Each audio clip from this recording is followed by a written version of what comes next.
शास्त्र की बात बता रहा हूं। आज नहीं तो कल, कल नहीं तो परसों पाप को घड़ा भरेगा और बीच चौराहे पे टूटेगा। ये ना है महाराज। हमारे ब्रज में कहावत है, बकड़े की मैया कबू तक व्रत कर ले, एकादशी को वाको छोरा तो कटेगा।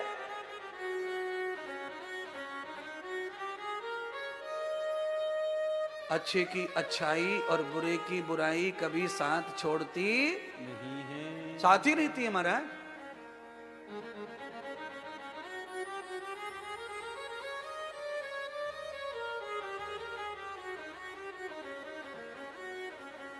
तो आज की कथा का दिन क्या है? छठवा। अब कितने दिन बचे? 6 दिन कैसे निकल गए खाते पीते देख लो। बिना कथा के आ जाना आप मानक चंद जी के यहाँ, 2 दिन निकलना मुश्किल हो जाएगा। चाहे ये रबड़ी पिलाएं तुम्हारे को रात दिन, चैन नहीं रहता है। ये सत्संग ही ऐसी शक्ति है जो आदमी को कितने भी दिन रख करके भी ऐसा लगता है कल आए थे आज क्या हो गया, कल आए थे आज क्या हो जाए, बड़ा मुश्किल पड़ता है महाराज। इसलिए मैंने योजना बनाई है, योजना बालाघाट वाले उसे सफल करेंगे, तुम्हारे सुख की योजना बनाई है।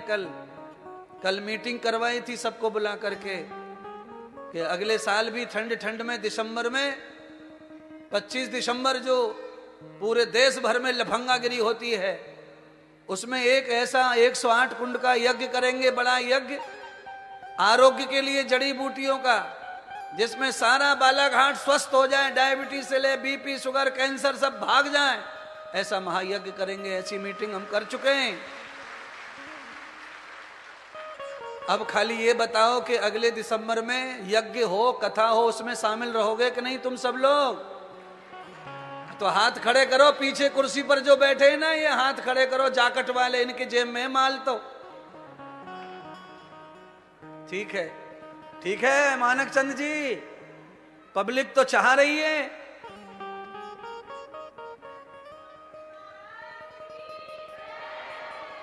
जिनको भी सबको जिनको भी शामिल होना है वो शाम को सब नाम देंगे हमारे मानक चंद जी को, और फिर एक मीटिंग करके कल तारीख निश्चय कर लेंगे। कल का दिन हमारे पास एक दिन बचा हुआ है।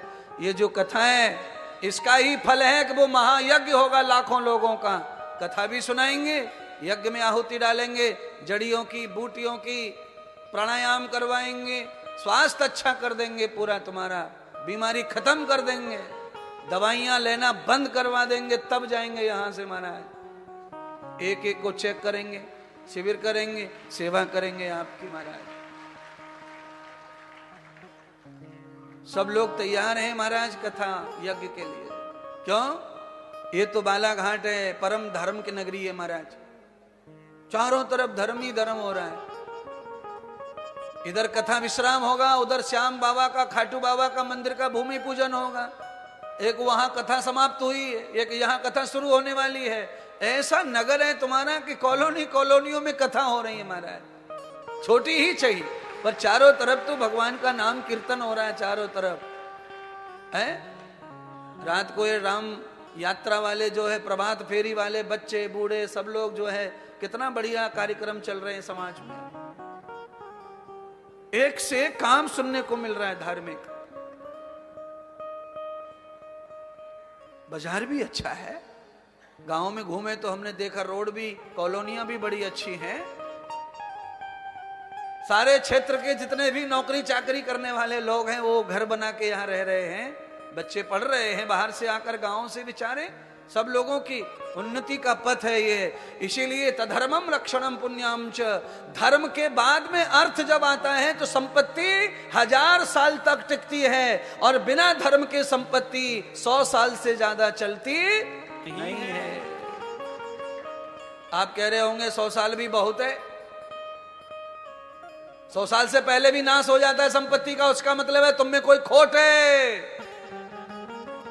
तुम दारू पी गए, तुम गुटखा खा गए, तुम बीड़ी पी गए, तुम जुआ खेल गए, इसीलिए तुम्हारे भरे भराए संपत्ति का नाश हो गया, झटके में बर्बाद हो गया। तुम चाहे कहो महाराज पता ही नहीं चला, कैसे हो गया? गलती हुई है, कोई न कोई गलती हुई है। हाथ से रस्सी छूट जाए तो भरी हुई बाल्टी कुआं में डूब जाती है।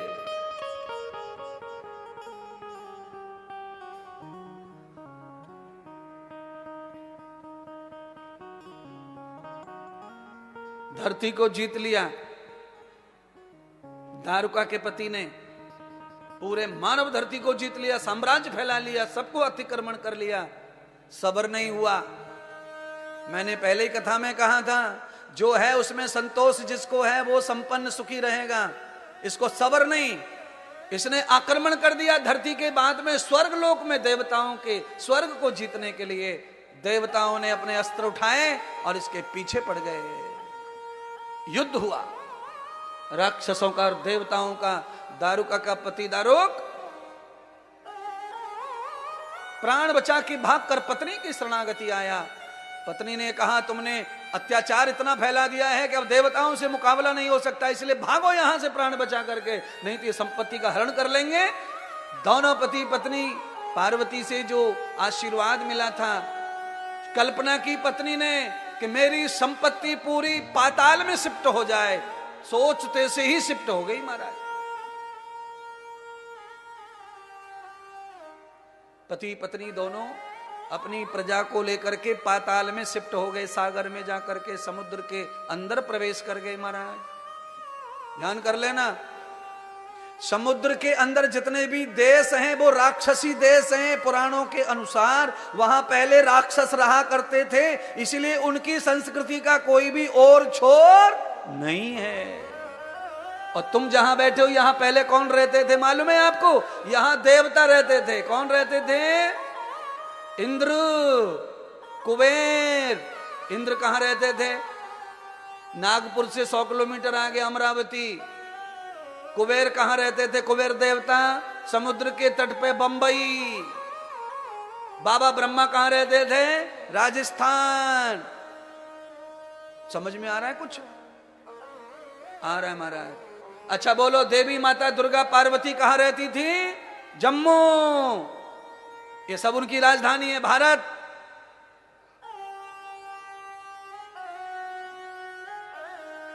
एक भी राक्षस का गांव नहीं बचा है भारत में अब।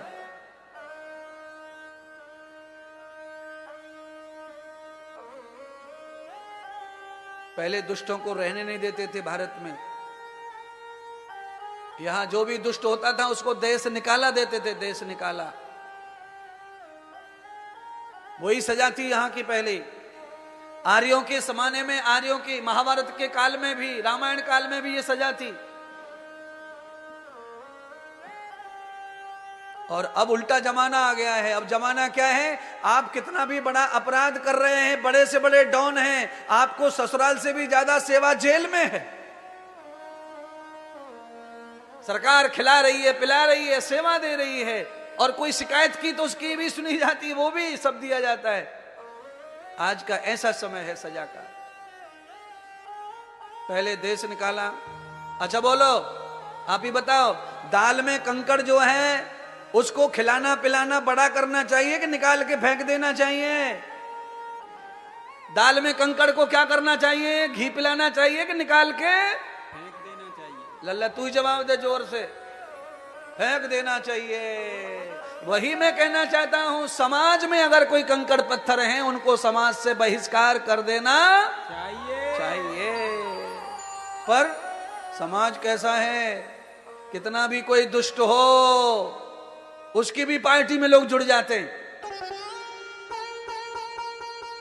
सज्जन बेचारे मुंह ताकता रह जाते हैं, दुश्मन आगे निकल जाते हैं, दुर्जन इकट्ठा कर लेते हैं सामग्री।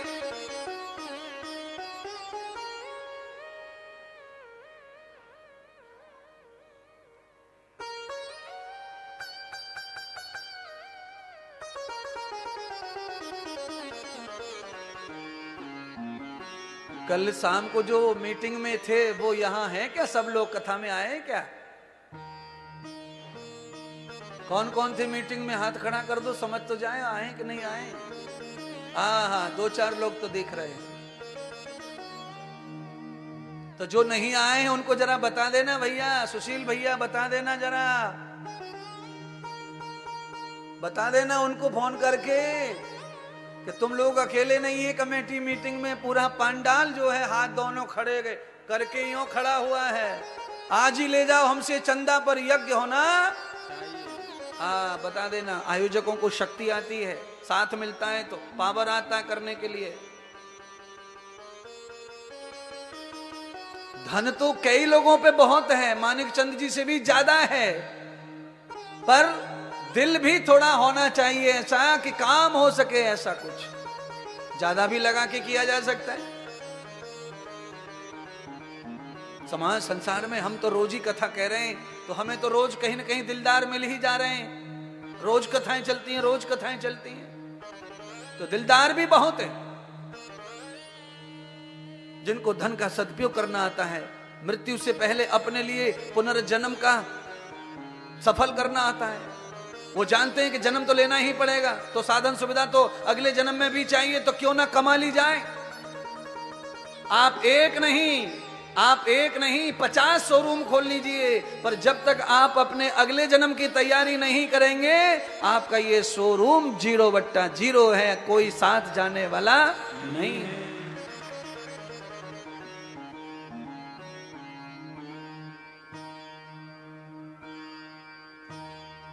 अंधेरा छाया हुआ है तुम्हारे मन में, बुद्धि में। इंद्रदेव तुम्हारे मन बुद्धि के अंधेरे को मिटा करके ज्ञान का दिया जलाने का प्रयास कर रहा है।